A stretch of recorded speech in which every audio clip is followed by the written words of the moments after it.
The Bay Area's rock station, 107.7 The Bone. So, Brann, Yeah. Mastodon, say hello. Hi. Brann plays drums. And first thing I was going to ask you is how was Coachella, which we talked about off camera a little while ago. And Yeah, I'll say something completely different. Yeah, how was Coachella? It was awesome. No, I had a really good time on stage. I didn't get to see much because I was doing press the whole time. Not this press, some other press. Yeah, some other press, some pressing issues that needed to be talked about, handled. No, I mean, it was fun. It was a beautiful day, and it was pretty hot, but we had, our trailer was like in the shade.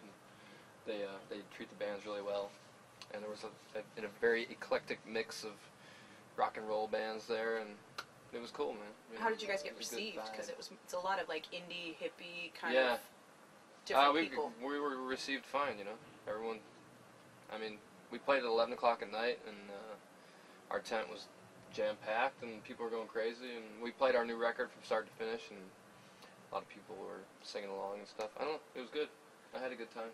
So you get to do this short headline run, and then you're 5 weeks. spending the summer with Metallica?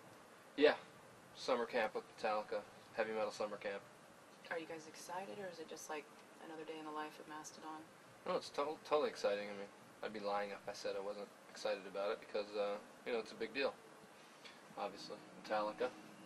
And then you guys come back around on Outside Lands, so it's another big eclectic festival with an interesting mix of artists. Yeah. Is there anybody on that bill that you're kind of excited to play with? Well, yeah, I mean, Mars Volta, we've played with them before, but I always look forward to seeing them and watching those guys play. They're good friends, so that'll be fun. I don't remember all the bands that are on it. I looked at the poster once and was like, wow, cool, that's crazy. I'm not sure what day we play on, so I'm not sure. But I think I might come in like a couple days early because I want to get a tattoo finished. And Tim Lehigh's started my ribs like last year when we were here on tour, and I need to get them finished. So. Is there some other stuff that you do in the Bay Area? I mean, have you been out here before, or is it just always on tour? You kind of arrange something. It's always on tour, usually. Anything that you like to come back to? Like, did you eat someplace fun, or go to a cool bar, or just the tattoo well, thing? We've been to a bunch of cool bars, but I don't know what the names of them are. Wherever Matt Pike works. All right, Matt. Matt, call us and let us know the name of that place. I can't remember where he works, but I know he's a bartender around town, and I want to go, patron his establishment, wherever it may be. So the new album, Crack the Sky. Yep. Now, that's your sister that died? Yeah. It was named for? Yeah. In essence, I mean, it was if I get it correctly, that was kind of a phrasing that you guys turned as well for more than one meaning. Yeah. And it's your second major label release. How's life on a major label? It's fine. Is it they don't bother you huge too much. difference? Not at all. Has it been kind of the same old?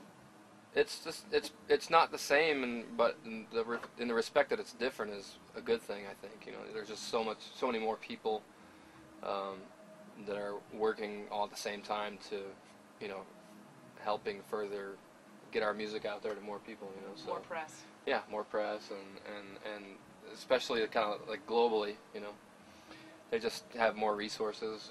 They're just able to, and they let us kind of have free reign on like artistically we can do whatever we want, so we just give them all these ideas like, hey, we want to make this thing special edition with a tunnel book that comes out, and they're like, yeah, cool, we'll make it happen. So that's really cool that they're able to let us kind of do our thing.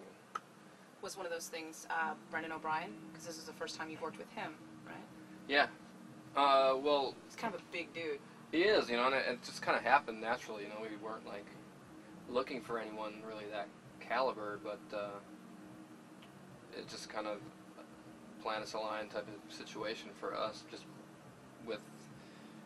we were at the point where we just needed someone to press record. We were talking to Warner Brothers, like we're ready to go in the studio like now. If we sit around until September, October, it was like May, then we're gonna get antsy. And at some point, someone needs to take the paint and the paintbrushes away from us, because we'll just sit there and keep like rearranging stuff and piling more riffs on top of it, Next thing you know, it's a double CD. Yeah, and you don't want that. Not these days. People can't handle it. But so we hooked up with Brendan pretty soon after that. We sent him our demos, and I don't think anybody was thinking too much of it. Like we're kind of small potatoes compared to what he's worked with in the past. But he really dug it, and he lives in Atlanta, and the studio was 4 minutes from my house. So I mean, all that was kind of, we would have gone wherever he wanted us to go, because we were just real interested to see what our music would sound like through the big rock filter of. What made you guys decide to get a new producer? Because you worked with, was it Eric Seal? No, Matt Bayless. Thank you. So he I was don't know, pretty much we the just previous three, right? Yeah, we never worked with anybody else, so it's kind of like one of those things where you date the same girl through high school, and then when you go to college, you're like, babe, let's see other people just for like a year or two, and then, let's see what happens. So what do you feel like happens? So Brendan's our new college girlfriend. Alright. College girls put out big time. Totally. So with this being another concept album, and the concept, I know you've probably had to explain it 1,000 times, but for people who haven't read... Deep breath. You've got a spiel, right? Do you want that? Well, because people might not know totally. Okay. I know, I'm sorry. They have the internet, they can go see it. No, I'm just kidding. The nutshell all right. version. Well, the nutshell is big. It's a big nut. That's what she said. Oh my God. Hey, that's my job. Sorry. Well, that's because I did it badly. Oh, yeah. Let's see. Where do I start? At the beginning? Yeah, that'd be good. Track 1. He's a young paraplegic boy, and the only way that he can go and explore is through astral travel or astral projection.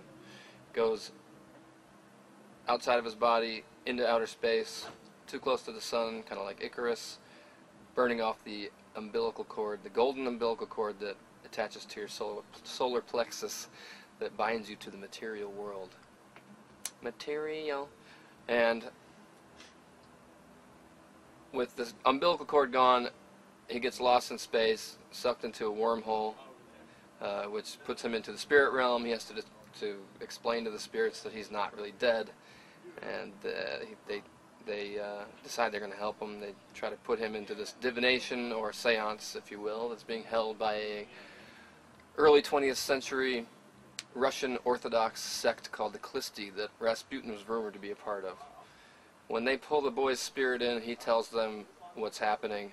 They decide they're going to put his spirit into Rasputin's body, and when Rasputin is assassinated, then the boy's spirit, now exhausted from his journey, will be carried back through the wormholes and space back into present day and back safely into his now miraculously healed body. God damn it. How does a concept like that pop up? I don't know. I mean, when you guys are writing the CD, are you all like kind of hanging out, jamming, writing things, or does somebody bring in a piece, or how does that work? Well, musically, it happens a bunch of different ways. The story thing is just a way for us we kind of get, it's kind of just another cool facet to, the imagination that we can, it ties into all the artwork, and we just really like the common thread that, a nice, bizarre, weird story can create, so it makes for badass t-shirts as well.